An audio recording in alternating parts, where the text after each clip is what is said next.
নমস্কার। আরও একটি নতুন রেসিপির সাথে তানিয়াস রান্নাঘরে আপনাদের স্বাগত জানাই।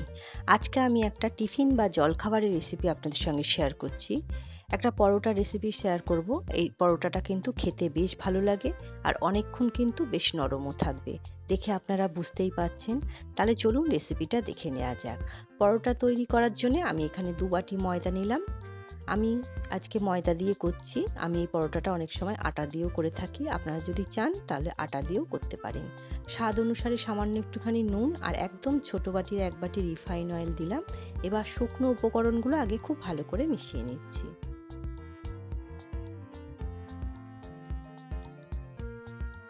এবার জল দিয়ে মেখে একটা ডো তৈরি করে নেব।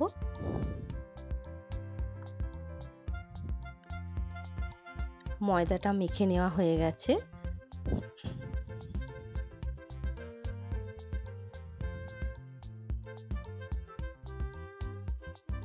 এবার সামান্য একটুখানি তেল বুলিয়ে ঢাকা দিয়ে রেখে দেবো 10 মিনিটের জন্য।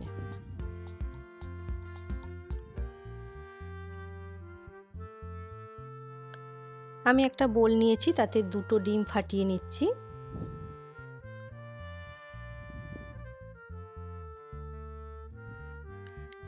স্বাদ অনুসারে সামান্য একটুখানি নুন দিলাম আর দিচ্ছি 1 চামচ চিলি ফ্লেক্স। চিলি ফ্লেক্সটা আপনারা যদি দিতে না চান নাও দিতে পারেন। কাঁচা লঙ্কা জিরি করে কেটেও কিন্তু এর মধ্যে দিতে পারেন। একটু ধনেপাতা কুচি দিলাম, দিয়ে এবার ফেটিয়ে রেখে দেবো। 10 মিনিট হয়ে গেছে। আর একটুখানি মেখে নিচ্ছি ময়দাটা। এবার এখান থেকে লেচি করে নেব। ভিডিওটা দেখে যদি আপনাদের ভালো লাগে তাহলে অবশ্যই লাইক, কমেন্ট, শেয়ার আর সাবস্ক্রাইব করবেন। যে সকল বন্ধুরা ফেসবুক থেকে দেখছেন একটা লাইক দিয়ে অবশ্যই পেজটিকে ফলো করবেন। এবার ঢাকা দিয়ে দিচ্ছি।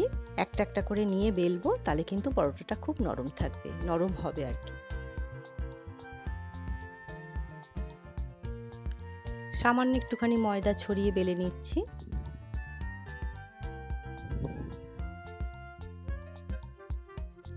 এবার ফেটানো ডিমটা আমি মাঝখানে দিচ্ছি। খুব অল্প দিতে হবে, না হলে কিন্তু চারিদিক থেকে বেরিয়ে যাবে। এবার ছুরি দিয়ে সামান্য একটুখানি কেটে এইভাবে মুড়িয়ে দেবো। মাঝখানে ওই ডিমটা দেওয়ার জন্য কিন্তু পরোটাটা বেশ নরম হবে। অনেকক্ষণ কিন্তু নরম রাখতে পারবেন। বাচ্চাদের স্কুলে টিফিনেও দিতে পারবেন বা বাড়িতে জলখাবার হিসেবে করেও খেতে পারবেন। খেতে কিন্তু বেশ ভালো লাগে। আর এই পরোটাটা কিন্তু কোনো তরকারি না হলেও চলবে। টমেটো সস বা টক দই বা একটুখানি আচার হলেই কিন্তু এই পরোটাটা খাওয়া হয়ে যাবে। খেতে কিন্তু খুব সুন্দর হয়। এবার বেলে নিচ্ছি।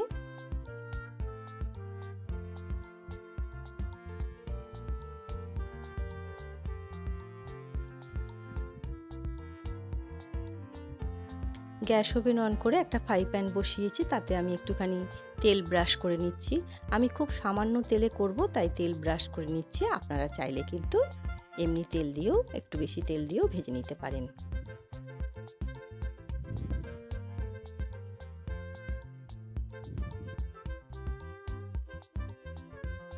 এবার এপিট ওপিট করে উল্টে পরোটাগুলো আমি ভেজে নেব।